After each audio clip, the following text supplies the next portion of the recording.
Hello and welcome to Election 21 Question Time. In this edition, we feature the candidates looking to represent the constituency of Douglas Central.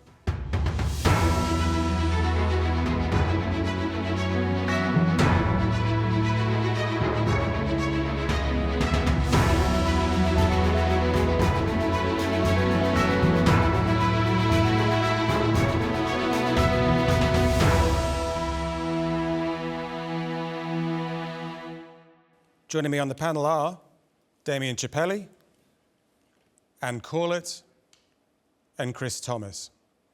Sarah Hackman is also standing, but was unable to join us for this event. Following the election on September the 23rd, two of these candidates will be elected to the House of Keys.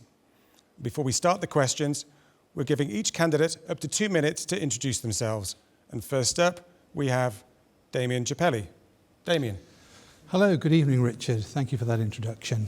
My name is Damien Chappelli, and I am standing for the general election next month for the House of Keys. I am Manx born and was educated and raised on the Isle of Man. I was educated at St Ninian's and King William's College. I am an Isle of Man advocate by profession. I have both Manx and Italian ancestry.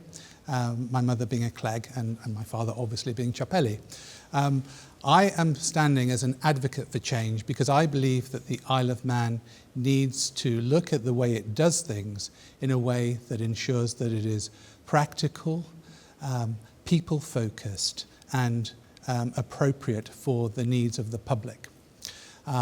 As an advocate, I bring with me a wealth of experience, having worked advising blue chip companies, having worked away in Luxembourg, gaining an international perspective, and offering that to the people of Douglas Central so that the experience, my legal training, and my understanding of legal risk, amongst other things, can be brought to bear for the benefit of the people of Douglas. In terms of high-level policy, I would advocate to look at ways of improving efficiency overall. That would basically be achieved by 3 pillars. The first being to assess and consider the size and scope of government. Secondly, to apply savings from that to driving forward our economy. And thirdly, targeting those the increase in income and ensure that our frontline services are protected and boosted. Thank you. Thank you, Damien. Anne Corlett. Thank you. Hi, I'm Anne Corlett, and I've had the absolute privilege of representing the constituency of Central Douglas as their MHK for the past 5 years. Nationally, my priorities for the next 5 years are economic recovery, health, education, safety, housing and climate change. I'm passionate about social policy, and serving as a department member in both health and education has really given me the opportunity to start to bring about change and to understand and to help shape some of the services that many of us depend on. But there really is so much more to do. Driving the economy is vital in order to provide the services that are essential for our island community. It really will take hard work and commitment on the part of our representatives if we're to truly overcome the financial challenges and to provide opportunities for all. My continued aims for the constituency of Douglas Central include suitable primary and secondary school facilities, a decent road network, I should say, lower speed limits in residential areas, especially those roads surrounding schools, and reforming the planning regulations to provide a fair and equitable system. I want to be part of the hard work of the next 5 years to achieve the best for our island. Thank you. Thank you, Anne. Chris Thomas. Thank you, Richard, and thank you to Studio One and to Energy for hosting this hour-long discussion. I'm Chris Thomas, and I thank the constituents of Douglas Central for electing me at the by-election in 2013. I hope that I will be re-elected in 2021 to continue the work that we've started, because there is still a lot of work to be done. I'm a glass half full person. We have to admit that there's lots of good things about the island. At heart, we're caring and prosperous. Government is beginning to reform and transform itself. But there are huge challenges that we face: housing, how to begin the just transition in the light of climate change that's affecting us all in this island and and in fact in the whole globe. We've also got issues with the fact that the economy hasn't worked for everybody for the last 10 years. Many have benefited greatly from it, but not everybody. So what does the Isle of Man, the House of Keys, Douglas Central need from the next MHK representing Douglas Central? Well, firstly, it needs a policy agenda, the right policy agenda, and that's what I've prepared as my manifesto, and that's what I'll be submitting to the constituents, launched on the 1st of September at my launch meeting at 7 o'clock in All Saints Church Hall. Secondly, it needs an MHK with capability, and I can demonstrate that through my track record. And thirdly, it needs an MHK with politics, with tactics to get things done, because making change, bringing about reform is all about working with others, listening, being authentic, and actually taking people with you when you propose change through questions, motions, and legislative reform. Thank you. Thanks very much, Chris. So on to the first question. One of the 3 strategic objectives in the programme for government, the last administration of course, was the delivery of a financially responsible government. In your view, what does being financially responsible represent? Do we have to raise taxes, or would you commit to reducing the costs of government to ensure we can maintain our increasingly costly essential public services? And I will give that to Damien first. Thank you. Okay. I think financially responsible has to start with the basic budgeting and housekeeping of the Isle of Man government. The Isle of Man government enjoys a tremendous income, not least because it enjoys a very healthy revenue from VAT receipts, amongst other things. The income of the Isle of Man, not many people know, but is just over £1 billion. And I think it behoves the government to show and demonstrate that they are being responsible with those monies, both in terms of the size and scope of government, which is the first pillar of, I believe, reform going forward, and looking at potential liabilities downstream, such as the thorny subject of public sector pensions. And so I think that by reducing the size and scope of government, I mean, I've talked about the cost, but also that we've got to look at the scope. And the scope requires us to consider whether, in fact, the services provided by the government could, in certain aspects, be provided by the private sector, again, reducing the burden on the taxpayer. So the issue of budgeting and housekeeping is fundamental, I feel, because the Isle of Man enjoys this income, and then it can then focus on driving forward the economy.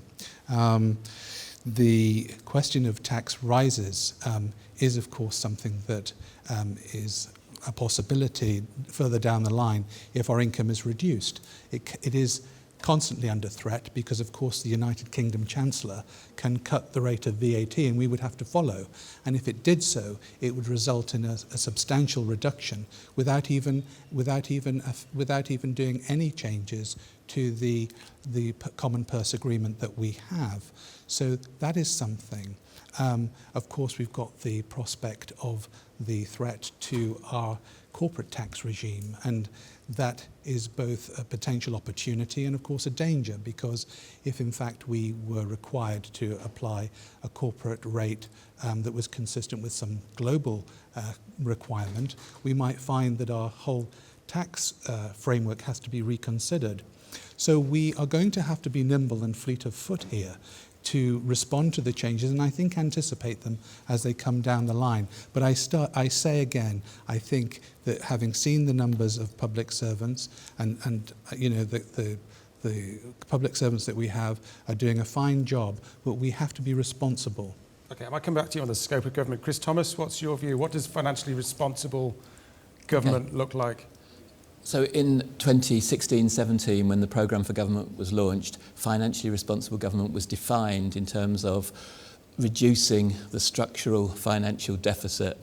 And in those terms, the 2016-2021 government failed, in as much as the structural financial deficit was 50 million in 2016, and it had risen to 150, 160, 170, 180 million, perhaps even 190 million by 2021. You can say in part that's to do with COVID and it's a special year, but it's also a symptom of the fact that we've got to approach even that measure of responsibility differently next time.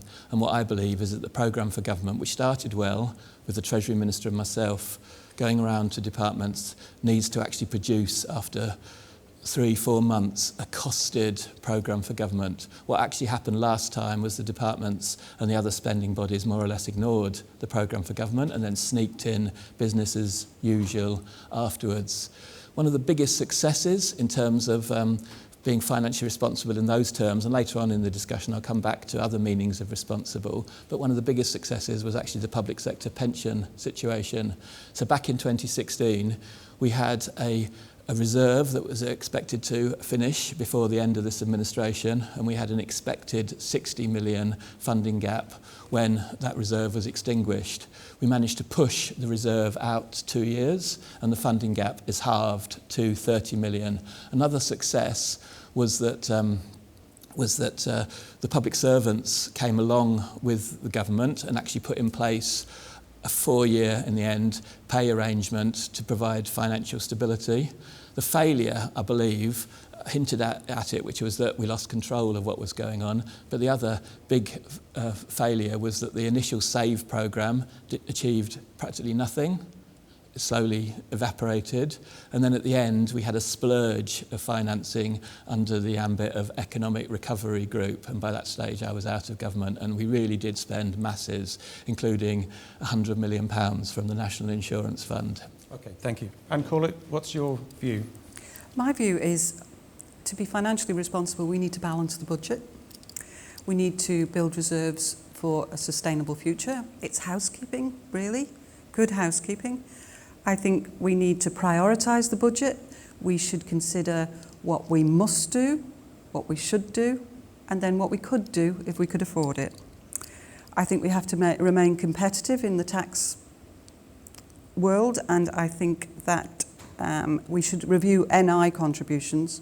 I think there is certainly money to be gained from that. There are too many loopholes, legal loopholes, that could be closed to increase revenue.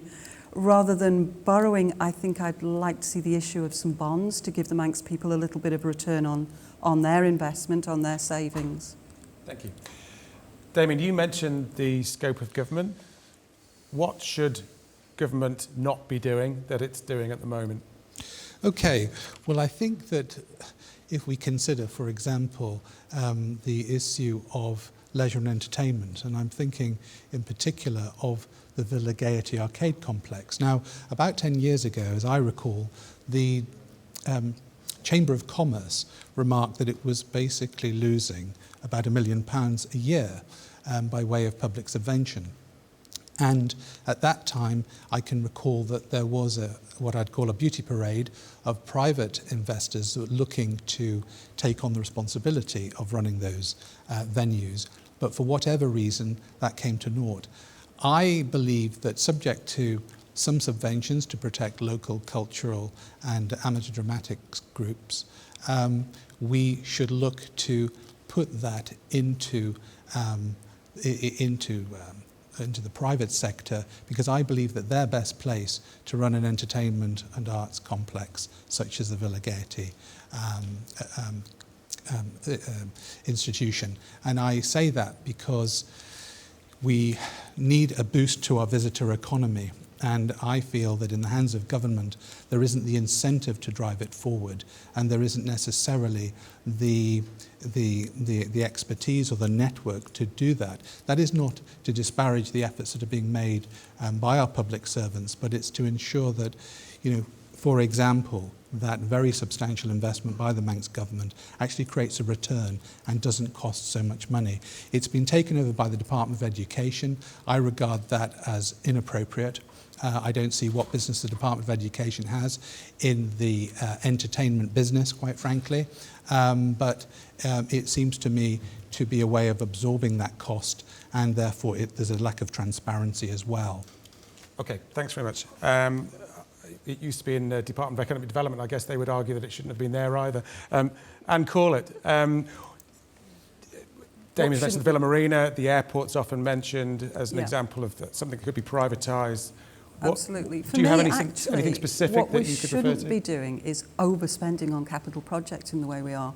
I do think we need a project management hub or unit that oversees the major projects. It's costing us literally millions that we could be ploughing into essential services. That is the main thing for me. So it's not necessarily smaller government, it's smarter government. Absolutely smarter government. Chris Thomas? Well, if we go back to the scope and structure of government reports of 2006 and then again 2012, I think the general public will actually find that most of the recommendations that were made and agreed have actually been tried out and implemented, or they're about to be under the work that was done under the single legal entity committee recommendations, which are now on the table as modified, particularly with the one public service.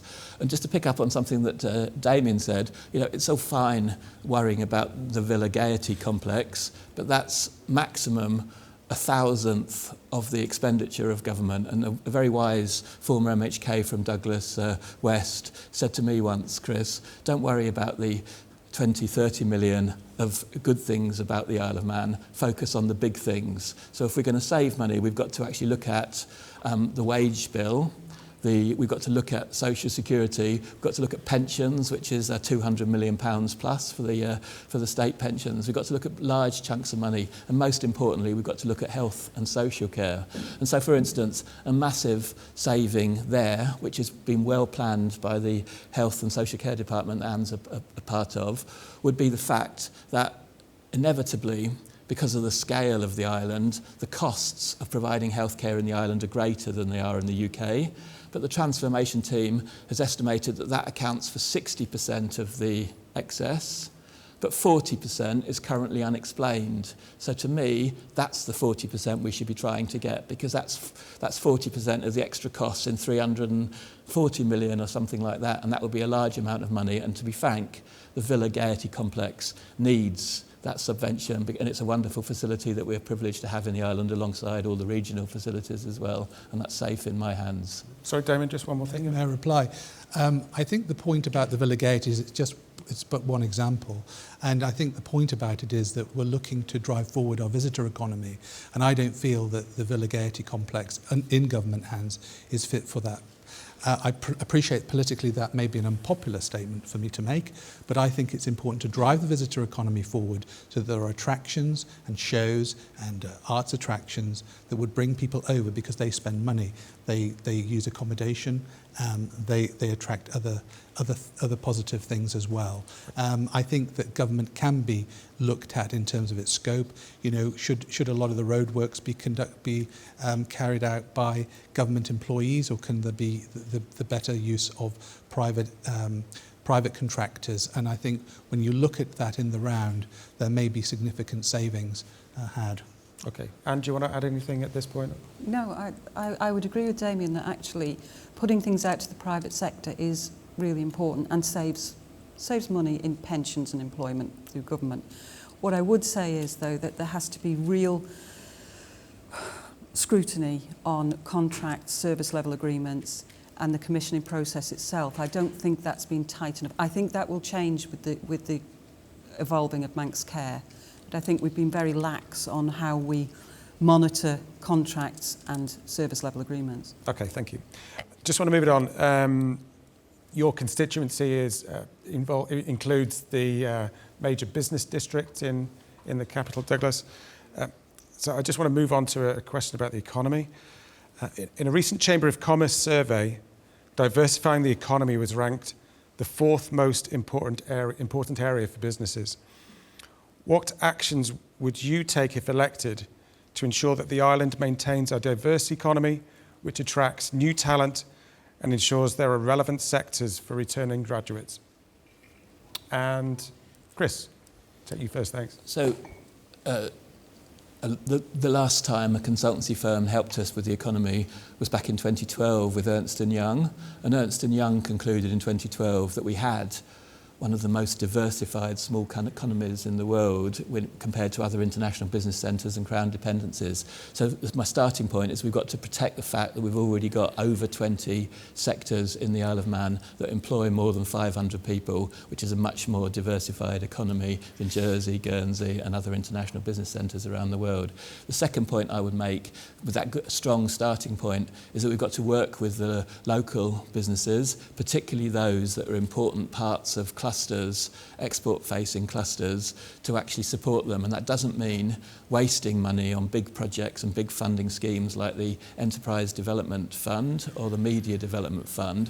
What it means is actually thinking through where there's high value added work that we could do in the island, given the issues that we have to do with our scale and location, to do with the skill set that we have from returning graduates and from people who are likely to want to live here, and basically the scale of the operation. You know, when it comes to the new jobs in the green sector, we can't manufacture massive wind turbines, but we could do specialist parts of some aspects of alternative energy. So that's the way that I would think of it. And the final point I would make is, although I wouldn't go as far, it seems, as either Damien and Anne in terms of using the private sector, I do think it's about time that we moved on from the concept of the Department for Enterprise. And I do think that the enterprise agencies should actually be given more of their own head, and more of their own accountability, but also more responsibility themselves. And that's an absolutely important part of my manifesto.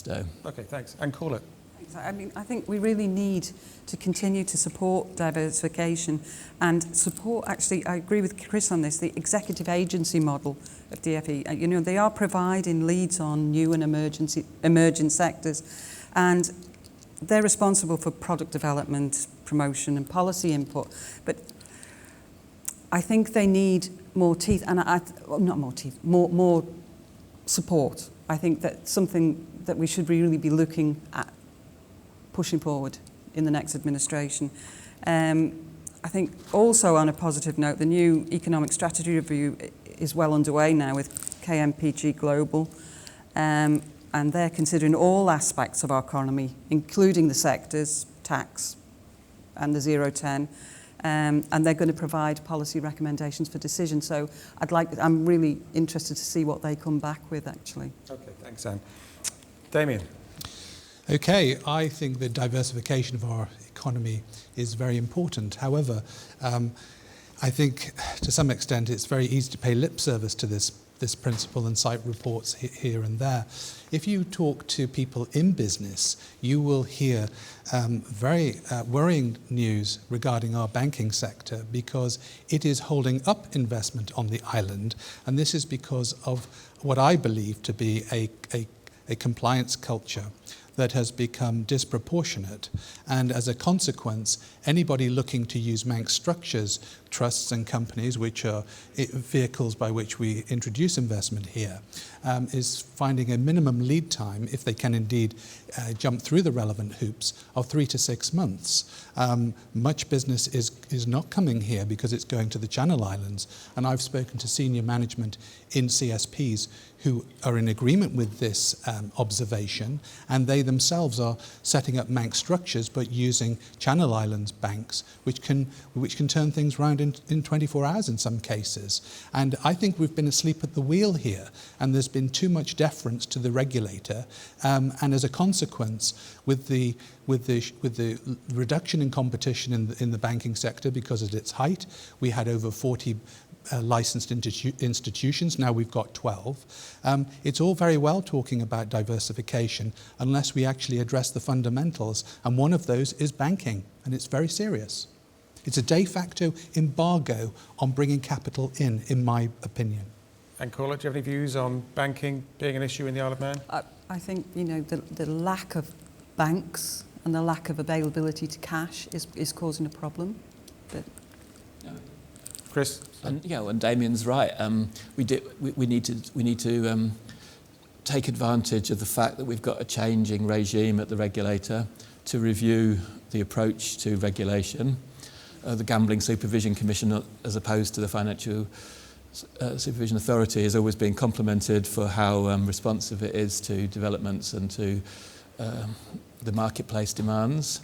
But at the same time, I think we've got to take a bit of flack ourselves as a community, because what do the owners of the banks hear about the Isle of Man when they listen to our local media? What they hear is that we still want to have more bank branches than other places around the British Isles. They don't hear that we want to be dynamic and create new products and speed up the process. They hear that it's absolutely vital that we keep having 4 bank branches in Ramsey, for instance, which is what we've got at the moment. So we've got to, banking is already a major part of our economy. Diversification is bringing along new sectors. Banking is certainly a mature sector, but I do think we need to grow up in the way that we treat our banking investors, in fact more generally our insurance companies, our infrastructure investors, and in fact incoming investors. We do need maturer politics around that sort of thing. Okay, thanks. I just want to ask another question. It's kind of linked to the economy. Chinese state media was recently quoted as saying that online gaming is opium for the mind.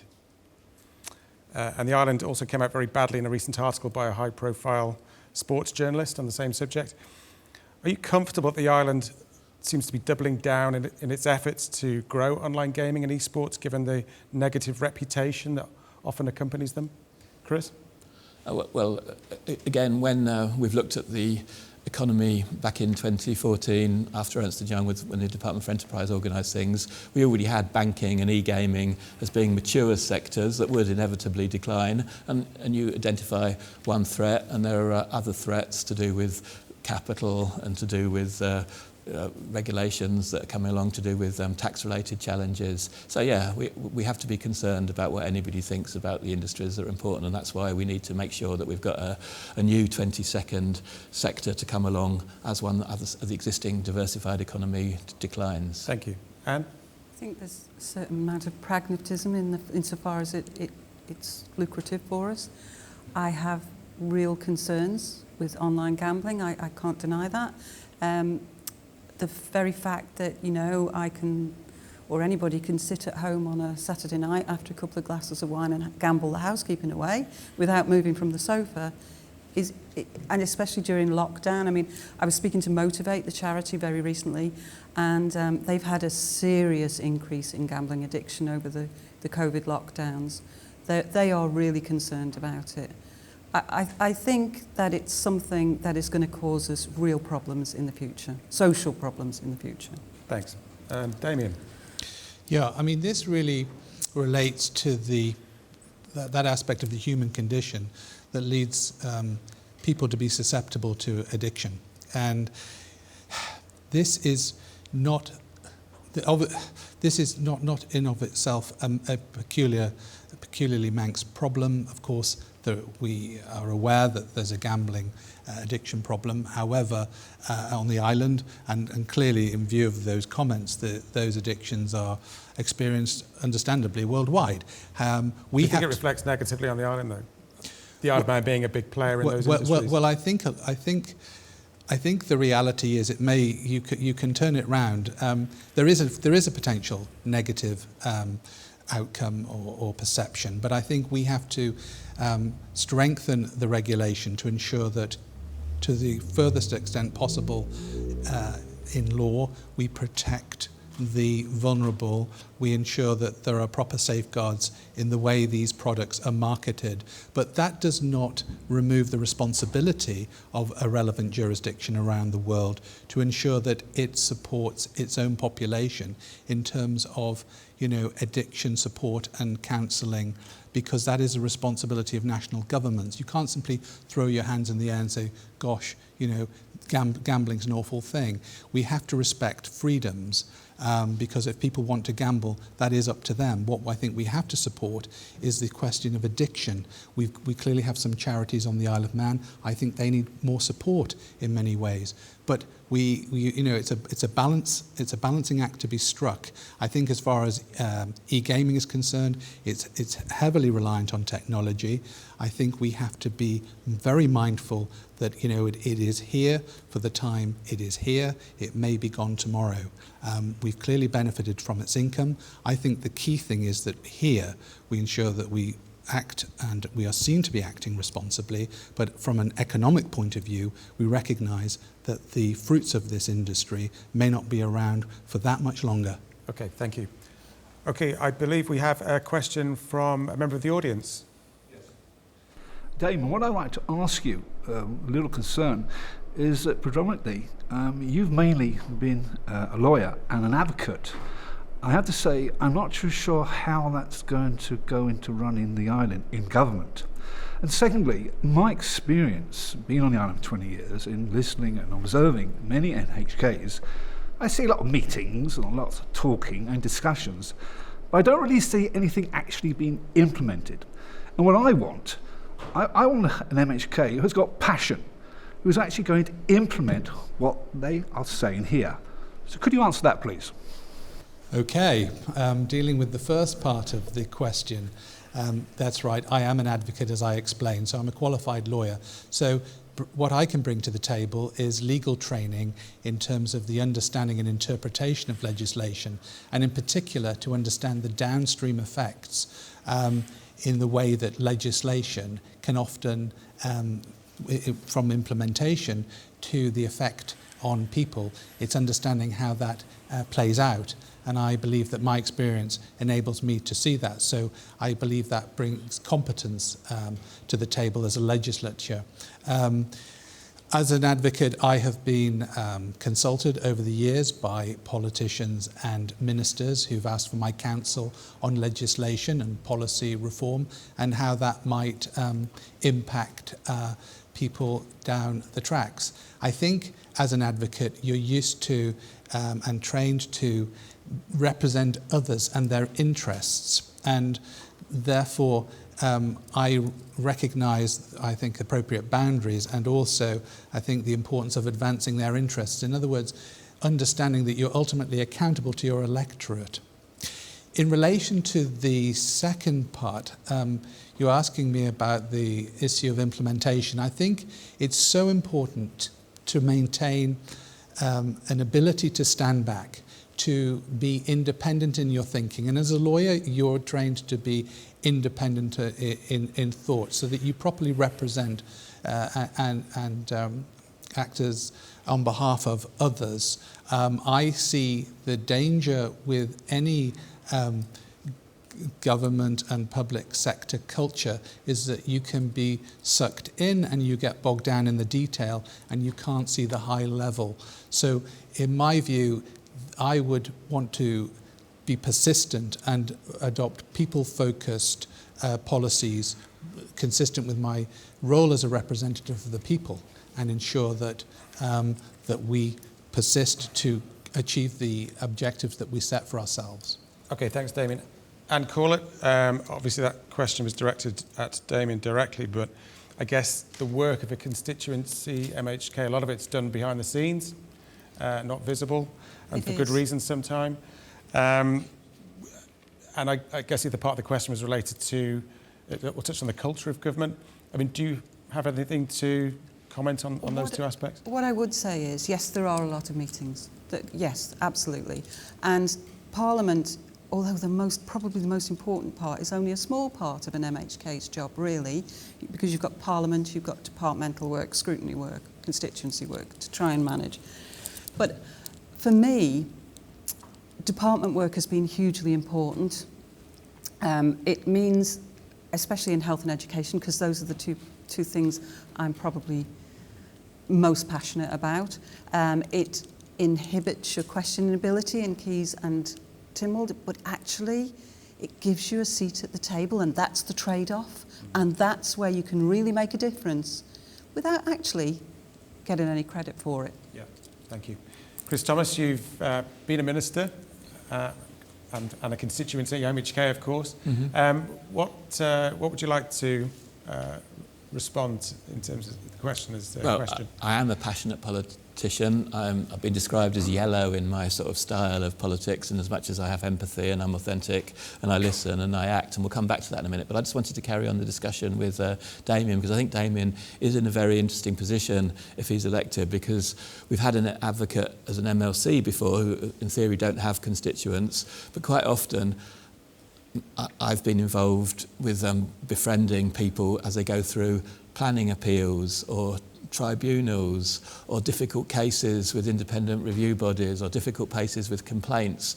And to me, it's very fraught for a politician, and I just wonder how Damien would handle that, because I wouldn't want to be in his situation, because he does have more professional background and more professional risks in that sense, and it is always very dangerous. So, for instance, at the last Tynwald, the advocate who's already in Tynwald talked about the Manx public's got to understand that Tynwald can't change legal decisions, can't even change administrative decisions if they've been made. We can help people go to tribunals if the final decision hasn't been made. We can help the situation evolve in the future for people so that they don't suffer the trauma, but as such, we're in a difficult situation. And I'll perhaps come back to some practical issues that Anne and I have worked on, because I think that might be quite helpful for this discussion about what the nature of constituency work is and also what the nature of being an MHK is. Okay, thanks. I'm just conscious of time. We've got limited time. We've got quite a lot of ground to cover.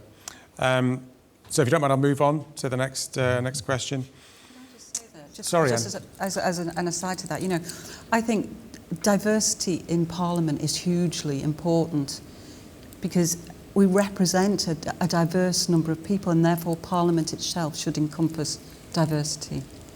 Can I just interject very One final quickly? thing, Chris, you referred to an advocate in the Legislative Council. I assume that you're talking about the Attorney General. No, Jane Paul Wilson, a solicitor, an English solicitor. She's an English solicitor, she's Yeah. an Isle of Man advocate, just to make a distinction. Okay, thank you. Thanks so much. Okay, currently there's no restrictions for new residents and investors in purchasing property in the Isle of Man. Given the problems that those who want to be first-time buyers are having getting on the property ladder, does this situation need to change? Anne Corlett. I think we need to think seriously about this, because young people, first-time buyers, getting on the property ladder, it's virtually impossible at the moment. And actually, people wanting to invest in properties, I totally understand that, because if you've got savings at the moment, you're not going to get anything in bank and investments at the moment. So putting it into bricks and mortar is a really good idea for people to get some money back on their investment. But the negative impact of that is that then we force our own young people, families, first-time buyers into rented accommodation. Once they enter into rented accommodation, they will never be able to save the deposit. It's a circle that they'll never get out of. So I think we always have a disinclination to protect our own, and I think we really need to rethink that. Thank you. So you'd propose some kind of I think we should controls such as the Channel Islands have? I think we should think about how we could do that without hugely impacting people coming into work, because we need people to come into work. We need that to drive the economy. But I do think we need to think about ways around how we can help people to get onto the property ladder, young people, Manx people, if they want to. Thank you. Chris Thomas? Housing is in crisis in several ways. That's one of them, and I do think we need to revisit the discussions around the Residency Act.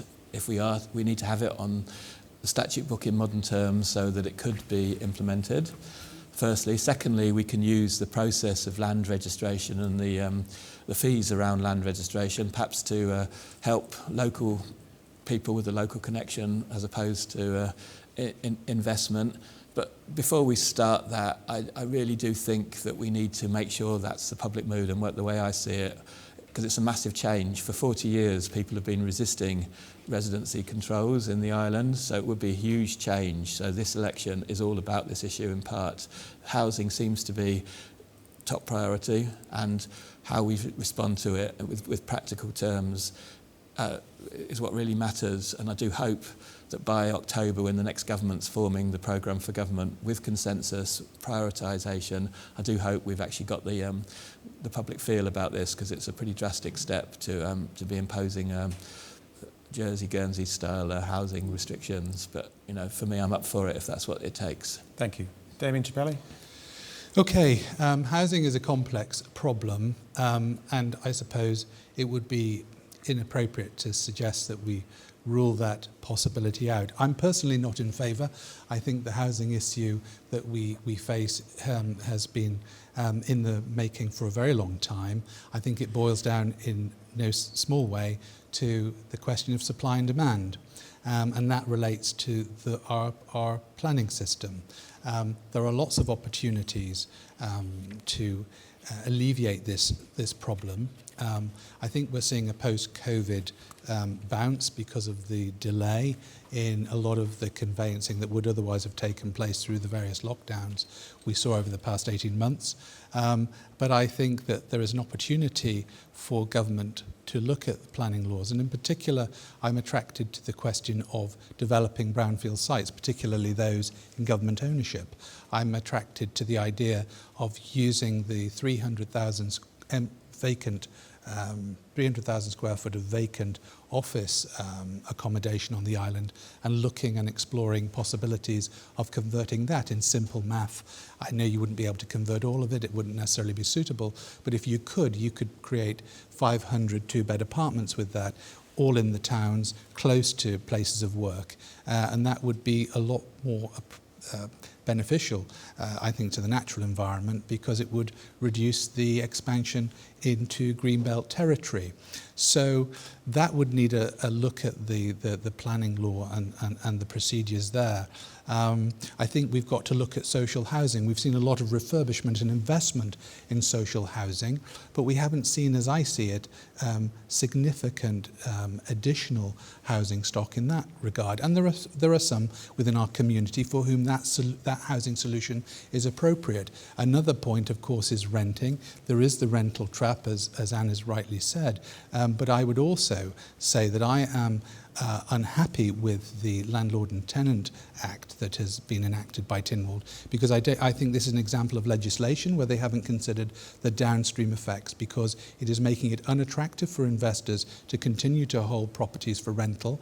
We are seeing properties being put on the market and sold so they are owned outright, so they're taken away from the rental market, which pushes the remaining rental market up in price because of the demand.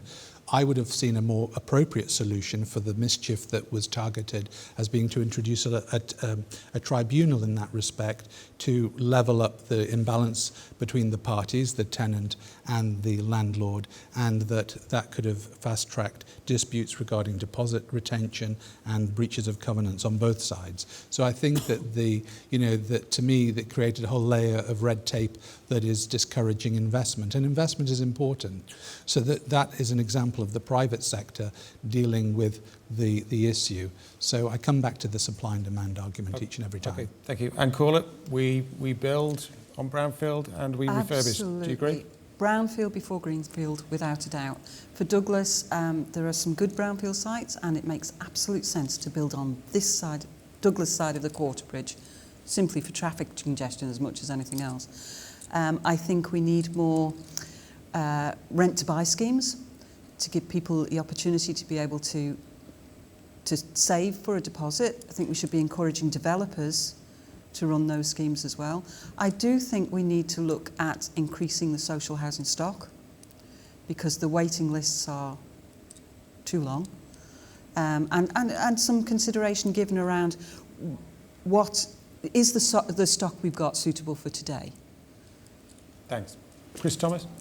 Both Anne and Damien make some good points, but I'll just pick up on a few of them and continue the discussion. The first one is that there are some government sites around Douglas, but for instance, Anne and I have got one of those sites earmarked for a new primary school, as in the Park Road site. It can't be used for everything. We've got to decide this election what's going to happen to the primary schools in Douglas Central, and if it's going to be be needed for a primary school. We can't use it for houses. And most of the brownfield sites are actually in private ownership in Douglas. They're not government owned. And so therefore, I propose that we need to actually use the new comprehensive treatment area approach, which ultimately allows for compulsory purchase to knock heads together in the next 5 years. And perhaps we also need to use the new Fair Trading Provisions Competition Act to begin to shake things up. And that's all stuff that was in preparation in my time, responsible for planning policy. The other point I will make is that if you take West Quay, which is an important part of Douglas Central, when West Quay was being built, there was a massive crane behind West Quay that was supposed to going to be turning round and continue along Lake Road and filling all of that up with flats. But the reality was that the private sector found that the Manx public as yet wasn't into flat living inside towns. People come here when they're looking for a garden with kids and so on and so on. So that's why this election is so important. We can talk as much as we want about growing the economically active population and living on brownfield sites, but it's got to actually match the aspirations of the people who live here, and that's what an election is all about. An election is all about raising these big questions, getting a settled answer, and then actually implementing, just like the member of the audience suggested. After a time, you've got to stop talking, you've got to have a vision and then implement to that vision, and we've got an opportunity this next 5 years to fix the housing crisis in so many ways. Okay, thank you. I just want to move on to climate change. That's another big issue, a big theme around this election. The Isle of Man government has an ambition to achieve net zero emissions by 2050. Is that ambitious enough? And call it. No, it's probably not. I agreed with the 2050 because actually I think the date is a bit of a distraction. We should do as much as we can when we can and aim for the zero emissions, not for the target date. Actions speak louder than words. Thank you. Damien Chappelli? Well, I think the point about the target is not really the issue. It's about what we're doing now. What positive steps are we taking now? And I believe that it's important that we take appropriate and proportionate steps to move this question forward. If bringing the target closer is going to concentrate minds, then perhaps that's a good idea.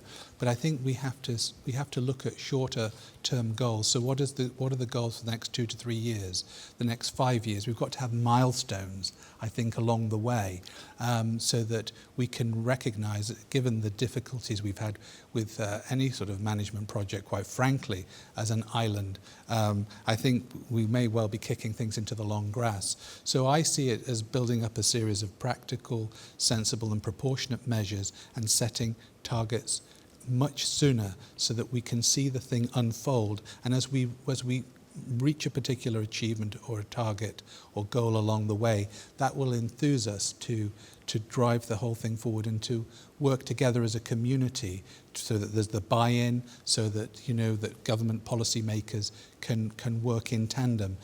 I don't see it as being a top-down exercise. I think that's going to result in failure. I think it's very much about getting buy-in and creating manageable targets along the way. Thank you. Chris Thomas, ambitious enough? Well, I was one of the 7 who voted for the 2035, but both of the other participants in this discussion are correct. What we do in the next few years matters, and what we plan to do over the next 10 or 15 years matters most. And so therefore we've got, the way it's been described by Professor Curran and now government, is we've got to make some no-regret decisions immediately, which we then stick with. And to get to make those no-regret decisions, we've got to explain the implications of what we're doing when we make those no-regret decisions. And essentially there are 3 topics that really matter in terms of dealing with climate change. One is transport, and there are still some decisions that we need to make on the island, but basically, what cars we drive depends much more than on what we do here and what is done elsewhere.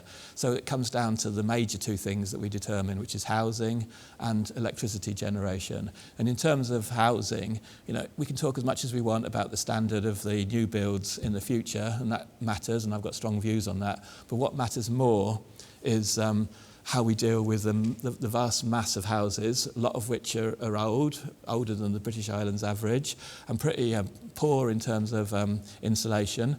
What we do with those, and that's why I was so disappointed with the housing scheme that came to Tynwald in July, and I voted against it because it wasn't ambitious enough, and that's what we should be spending a large part of our fund on. And then in terms of electricity generation, the sad reality is that if we move over to electricity, we're generating it from fossil fuels. So if we want to eliminate fossil fuels, we're not actually doing it.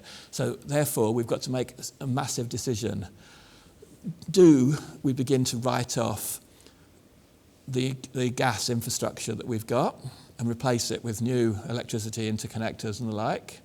Or do we say to the Manx public, we will be using the gas infrastructure for 10 years, 15 years, and that's on the table this election. And if we are going to move over to electricity, what do we do first? And it seems to me, from all the things that I've said, the no-regret decision is to put in an interconnector, but that's going to cost £140 million, it seems, something like that. The same cost as the whole Poolrose power station, which is still in dispute and still talked about 20 years after it was put in place. So we've got to put on table to the Manx public this general election these big numbers and get acceptance that this is where we're going to, and a good understanding, and that's how we'll tackle with climate change in our island. So basically, you'd like to see us just hook up to the national grid? So it's a no. There's two, yeah, we are already hooked up to the national grid and we export electricity. On one side, there are people who imagine that we can generate electricity and export to the UK. There are two problems with that. Number one, at the moment, the UK doesn't allow us to do that, and inside the Contracts for Difference regime, and government's been trying for 7 years and hasn't got anywhere in persuading the UK to change its mind. And the second problem is the UK is 30 years ahead of us in terms of alternative energy, so they're producing it with scale much more cheaply because they've got historic infrastructure. So that's one perspective. We could try to generate it, and the other one is perhaps we could import into our network that we manage locally with local value added inside the network, cheaper alternative energy. But we've got to decide between those two options, and that's an important issue in this election. Okay, thanks. And Colin, do you worry that the costs of implementing climate change policy will fall on the most vulnerable and the poorest in our society? Especially with the climate change bill, it's more of a stick than a carrot. And, you know, punitive actions will only result in impacting those who can least afford it. And it will be the vulnerable that will come out on the wrong end of that. Following on from Chris's points, he made a lot of good points there, but, sorry, fly. We don't have an energy strategy, a plan. How are we going to unhook ourselves from the reliance on fossil fuels? That's something we really need to lay out for public consideration and debate. Thanks. Damien? My observations here, in addition to the very good points made, is that we need to look very carefully. I come back to, looking at the size and scope of government in terms of the housekeeping and the balancing of the books and the way we manage projects so they don't overspend in the extraordinary way we have witnessed in recent years. And so we have to be very hard-headed about this as a small community and to identify, what is affordable and can we manage. So we're going to have to look at everything in the round. Yes, we've got to do our bit as responsible global citizens, but we've also got to be realistic that we are not going to be able to, by ourselves, change the course of history for the globe, but we can do our bit, and we have to manage our budgets very carefully because it's such a delicate balancing act when you look at all the responsibilities of government towards its people. Thank you. Just want to move on, and this is for you initially, Anne. In your opinion, what is the key issue particular to the constituency of Douglas Central, and what would you propose to solve it? There are, I think it's difficult to pick one. For me, having sat in education during the last administration, I think secondary school provision in the east, including Douglas, Onken and Braddon, is hugely important. We have Ballacameen, which is a great school, but it's over capacity. And we have St Ninians that is under capacity. So I think we have to find it. Ballacameen now is reaching crisis point. There's new mobile classrooms going in for next year. They're actually looking for off-site premises to teach children in.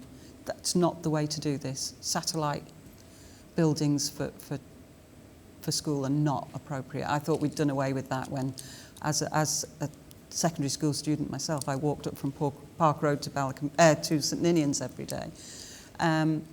I think, I mean, my initial sense is that we could build the extra wing onto Bemmerhaig and take Bemmerhaig to 16. We could take Ballacameen to 16 and have a co-located sixth form at St Ninians. Now, I'm not an educator, and I think that is something we absolutely have to discuss. I've been very frustrated, I have to say, in education that this has not been the priority, as much as I've pushed it. But this absolutely has to be resolved in the very near future. Okay, thank you. Damien Chappelli? Okay, as I've been going around the constituency knocking on doors, one of the key issues that is constantly raised is around the road, pavement and traffic infrastructure question. And that is to say that the quality of life has been harmed because of the use of many roads in the Douglas Central constituency to bypass the main arteries into Douglas. And as a consequence, the roads are extremely busy. There are road traffic safety issues. And from a parking perspective, residents are getting very frustrated that they can't park nearer to their own doorstep. The quality and the condition of roads and pavements in the constituency is really diabolical in many areas. And so my priority is to use the savings gained from the review of spending with government, looking at some of these capital project schemes closely to again ensure that there are savings and to plough those into Douglas Central so that the roads, the pavements, the traffic calming measures are implemented to improve the quality of life for people in Douglas Central. Thank you. Chris Thomas? No, well, both those are excellent points. So to keep it interesting, we'll have top three priorities, if that's right. But just to build on the two things that Anne and Damien have suggested, excellent idea about the secondary schools, and that's something that Anne and I have been working on for a number of years and hope to implement it as soon as possible. And we've also got the issue of Scotland Jubilee. We've got two pretty new schools now with St Mary's and Henry Blue Noble in the constituency, and it'd be great to actually rectify the practically derelict Scotland Jubilee. And in terms of residential environment and traffic and safety, it's a project that we've spent a lot of time on, and DOI has actually prepared a plan which will be shocking to some people. It'll be provocative, and that's deliberate because we hope to launch that as soon as possible, and I know DOI hopes to launch it as soon as possible as part of a 5-year plan for improvement of the built environment in Douglas and elsewhere around the island. And I really hope that whether or not I'm elected, that the Manx public in Douglas Central and elsewhere gets involved with what they want for Douglas, because it's pretty bold, the proposal that's going to be on the table. My constituency priority might be around health, because we've got some GPs in the constituency and also some GPs outside the constituency to which constituents go, and they're very fragile at the moment because the funding mechanism that's used by government doesn't actually suit Finch Hill, Snaefell, to an extent Kensington, group practice to a lesser extent, and we've really got to worry. I really worry that the primary at scale approach and the funding methodology actually is monitored, the application of it is monitored very closely, because it would be an absolute disaster in Douglas Central if we begin to lose any of the excellent community care facilities that we've currently got. Okay, thanks so much. Right, that wraps up our questions for this evening. All that remains now is for each candidate to have their final word on why they should get your vote. And I think we'll do this in reverse order. So, Chris Thomas, if you'd like to go first. Thank you again to Studio One and Energy and you, Richard, for this debate, and to two colleagues. I think it's been a very good start to this campaign because it's been friendly, professional, and ultimately it's a very important decision that's on the table for the voters of Douglas Central on the 23rd of September. What I'd like to say is that this election will take place using two changes that I brought about in the last 5 years. One of those is that only the 24 members of the House of Keys will a vote for the Chief Minister, who will then choose the ministers who will be have a paramount role in forming the programme for government. But the public needs to be involved. So the second change I brought about is that we'll be delaying the election of the Chief Minister by 1 week after the election. And so therefore, to me, it's absolutely crucial that the public get involved in the policy choices and the policy decisions that need to be made for the short term and for 5 years during the election, so that those 24 MHKs can take into account what the public want and what the public have given a mandate to their 24 elected MHKs, so that we can put together for a programme for government that's not all about talk, as suggested from the audience this evening, but is about action to tackle the real priorities with real costs and a real plan to deliver to meet the fundamental challenges that we have to do with housing, to do with climate change, to do with healthcare, to do with education, to do with balancing the finances, and to get in value for money from an accountable public service. Thank you, Chris. And call it. For me, really, it's just a simple message to say that, you know, this is not about me. This is about us, all of us. And I care about fairness, that we all get a fair crack of the whip. And all I can say is that, you know, my pledge, if successful on the 23rd of September, is to continue to work very hard and to represent the constituents of Douglas Central with enthusiasm, with integrity and with commitment. And I'm just hoping you, the people of Central Douglas, will once again place your trust in me to represent you. Thanks so much, Anne. And finally, Damien. Okay, well, my strapline is an advocate for change. I'm experienced in representing other people, and I would like the opportunity to represent the people of Douglas Central. I'm an independent thinker. I'm somebody who is not afraid to challenge the existing precepts and assumptions.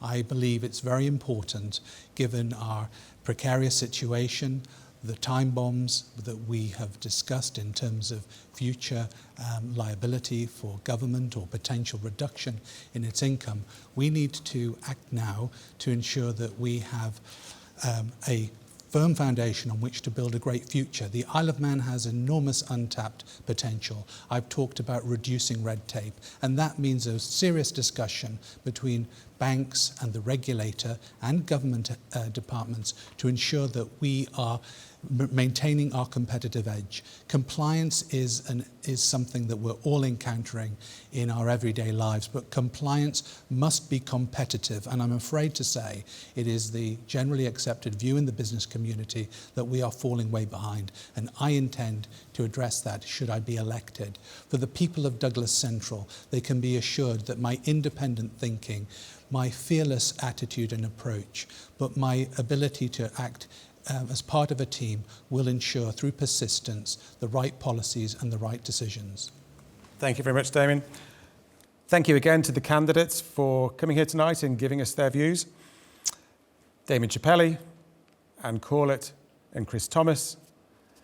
Sarah Hackman is also standing for election but was unable to join us. So now it's over to you. Where will your vote be going on September the 23rd? Thank you and goodbye.